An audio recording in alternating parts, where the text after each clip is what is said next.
Temu does not understand Americans. What about it? Temu launched in September 2022, and in the span of a few months, they amassed millions of downloads and they have been offering insanely cheap products. Temu is an attempt for its sister company, Pinduoduo, to break into the American market. Pinduoduo launched in 2015, 7 years before Temu, and has been groundbreaking in the Chinese market. They got big because of the concept of social shopping. Social shopping uses economies of scale so that if you need a pack of paper rolls, you could buy it at the unit price of $9. But if you invite your friends, the seller can benefit from economies of scale to offer you a cheaper price. Now you and your friends can all get the toilet paper rolls for cheaper. As social shopping became a hit, they started to gamify the process. Now if you want to win the deal price, you need to close within 24 hours. Pinduoduo also offers recommendations to its users by analyzing their data based on the amount of time that they spend on the app. To make the app even more fun, they introduced entertainment sources like games and live streams. Now, Temu. Their proposition to the American market is to offer a cheap products marketplace. The more you play on the app, the more discounts you can get.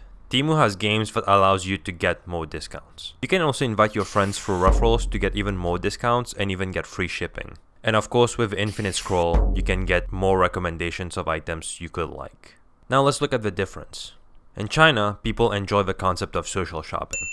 They get to buy items that they need on a daily basis at a lower cost. The market of people that love to save money benefit from it. The gamification of shopping is exciting to its market because if that's the best way to save money on the products they need, they'll do it. The more they shop for the products they care about, the more they get better recommendations. The collectivist mindset in China allows for Pinduoduo to thrive as people choose to work together in such a mundane task as shopping for home items. With social shopping, I get to interact with others around me to shop and get bargain deals. With the gamification, I get to have a rush in the shopping experience.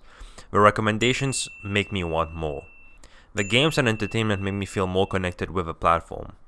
And on top, I get to shop items already needed on a daily basis. Now, let's look at this Sisyphean mindset of pushing this rock up a hill to get a discount, applied to Temu in America. Do you really think that I will go through all this pain to get a pair of sunglasses for $1 instead of $10? The main issue with Temu, in my opinion, is that the products are cheap feeling. They can probably get the job done, but the expectations of buying a product and the reality of what you can receive can seriously alter how you feel about where you're shopping. $15 Lenovo wireless earbuds. The case feels pretty cheap, but at least it's small. And I love the charm on this one, but it has pretty noticeable streaks all over the flowers. So overall, this case is just alright. $13.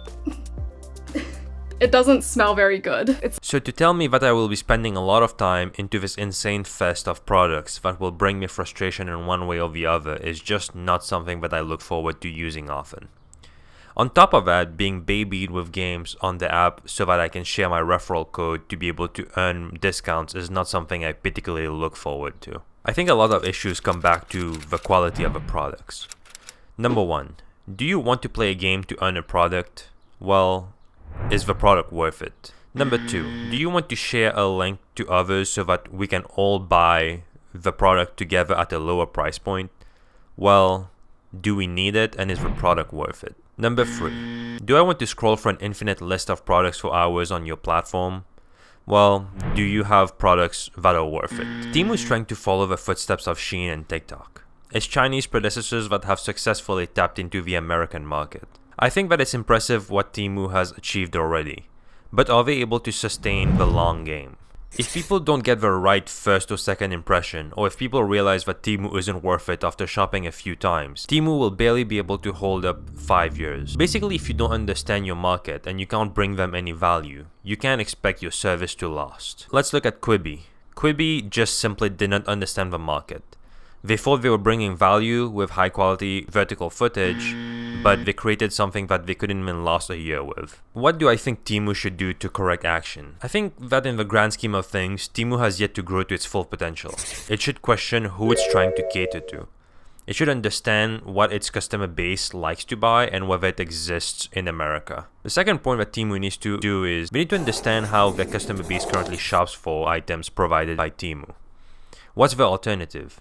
Basically, understanding the shopping patterns and understanding whether Temu's current model fits Tao's that demographic would really help. Point number 2 also brings me to point number 3, which would be, I think Temu also needs to understand what value its competitors bring to its customer base. By understanding the value that the customers bring, Temu can understand what it needs to work on itself. And number 4, I would think, is a really crucial point. Temu needs to figure out how it can separate itself from the association that it has with Wish. I don't have any practical advice on how to remove your association with Wish, but I think the longer you have a label of Wish attached to your name, the more you're gonna sink with Wish's reputation. If you subscribe, this becomes my full-time job.